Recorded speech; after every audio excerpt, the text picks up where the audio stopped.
بسم اللہ الرحمن الرحیم۔ شروع کرتا ہوں اللہ کے پاک نام سے جو بہت بڑا مہربان نہایت رحم والا۔ دوستوں، بہنوں، بھائیوں، بزرگوں، السلام علیکم ورحمۃ اللہ وبرکاتہ۔ دوستوں، ہم آپ کو اپنی نئی سیریل اسلامی معراج کی کہانیوں میں خوش آمدید کہتے ہیں۔ آج اس کی ذیلی جو سیریل ہے جو کہ جنگجوؤں اور فتوحات پہ منحصر ہے، اس کی 2 نمبر قسط ہے۔ اس کی 2 نمبر قسط میں آج ہم مکہ، فتح مکہ کو بیان کریں، اس کی 1 نمبر ہے۔ تو دوستو، ہم نے انٹرو میں آپ کو بتایا تھا کہ ہم فتح مکہ کو شروع کریں گے اس میں، ٹھیک ہے؟ تو دوستو، ہم اللہ تعالیٰ سے دعا کرتے ہیں کہ اے اللہ، ہم تیری حمد کرتے ہیں اور تجھ ہی سے دعا مدد اور ہدایت کے طالب ہیں اور تجھ ہی سے سوال کرتے ہیں۔ تیرے سوا کوئی امیدگار نہیں۔ ہمارے پاؤں کو راستی قائم رکھ اور ہمیں ان لوگوں میں سے بنا جو قول اور عمل پر تجھ سے مخلص ہے، اور ہمارے دلوں کو ایسی غیرت اور عزت سے معمور فرما جس میں غرور نہ ہو۔ اے اللہ، تو اپنی مخلوق کے مخلص دوست اپنے حبیب اور نبی کریم صلی اللہ علیہ وسلم اور ان کے آل اور ان کے روشن اور رہنما صحابہ کرام اور قارئین سامعین پر واضح ہو کہ یہ ہمارے تاریخی سلسلہ اسلام کی فیصلہ کن مارکہ فتح مکہ کو ہم آپ کے سامنے بیان کریں، جس کو انتہا خدا واحد ہی جانتا ہے۔ ہم امید کرتے ہیں کہ ہماری یہ سیریل آپ لوگوں کو پسند آئے گی۔ اس تاریخی سلسلہ میں ہماری جدوجہد کا مقصد رضائے الہی کے علاوہ یہ بھی ہے کہ ہم سامعین کے سامنے تاریخ اسلام کے ایسے گراں قدر خزانے پیش کریں جو ہمارے نبی کریم صلی اللہ علیہ وسلم اور آپ کے صحابہ کرام کی سیرت کے حیرت انگیز واقعات سے پر ہیں، جو انصاف پسند پوری کوشش کرنے والے اور ہدایت یافتہ قائرین کو ان بہترین اور مخلص لوگوں کو اقتداء پر آمادہ کر دے جنہوں نے ہمارے لیے یہ روشن تاریخ بنائی ہے۔ افسوس، ہم ہمیشہ ہی اس تاریخ کے نشانات کو درآمد شدہ کبھی اور بدبودار اصولوں کے رنگ اور روغن سے مٹانے کی کوشش کی جاتی رہی ہے۔ جوں ہم اسلام کو چھوڑتے رہے تو یہ تیر ہم پر برستے رہے اور ہمیں 20 سال کے طویل عرصہ میں جو غضب پہنچا، اس کا بڑا سبب یہی ہے کہ ہمیشہ ہی ہمیں ذلت اور رسوائی اور ہلاکت پہنچتی رہی اور ہم پر مصائب اور آرام نازل ہوتے رہے۔ ان سے نجات اور خلاص کی ایک ہی صورت ہے کہ ہم اسلام کو ایک حاکم، قانون ساز اور جسٹس کے طور پر قبول کریں۔ یہ سیریل فتح مکہ ایک عقل مند اور دانا کے لیے، خواہ وہ حاکم ہو یا محکوم، اپنے اندر بہترین سبق اور بڑی عبرتیں لیے ہوئے ہے کہ رسول پاک صلی اللہ علیہ وسلم آپ کے صحابہ کرام کے طریقوں میں سے جسے چاہے پسند یاد کرے، خواہ وہ طریقہ عدل اور انصاف، حسن سے متعلق ہو یا وفا عہد اور حسن قول کے بارے میں ہو، پھر طاقت اور کامل طور پر وافر قوت کے ہوتے ہوئے معاف کر دینے کا سبق ہے، تاکہ اس کا دشمن جو کچھ چاہتا ہے کر لے، خواہ وہ اس کی تہذیب اور تباہی کا ارادہ ہی کیوں نہ رکھتا ہو۔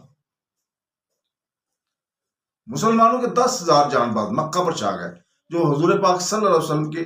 خسیس دشمنوں کا عظیم قلعہ تھا، اور ان کے رہنے والوں نے مغلوب ہو کر ہتھیار ڈال دیے۔ تو فاتح قید رسول پاک صلی اللہ علیہ وسلم نے سب کو اپنے دامن عدو میں لے لیا۔ یہی وہی لوگ تھے جنہوں نے آپ کے متعلق کانفرنس کر کے آپ کے خون کو مباح کرا دیا تھا اور آپ کو آسمان کے نیچے ہر جگہ سے دھتکار دیا تھا اور آپ کے لیے کوئی جگہ نہ چھوڑی تھی۔ انہیں یہ گمان بھی تھا کہ وہ آپ کو ختم کر دینے کی قدرت رکھتے ہیں، نعوذ باللہ، اور آپ کے لیے کوئی جگہ نہیں چھوڑی۔ انہیں یہ گمان بھی تھا کہ وہ آپ کو ختم کر دینے کی قدرت رکھتے ہیں۔ انہوں نے آپ سے جنگیں کی۔ ان سب باتوں کے باوجود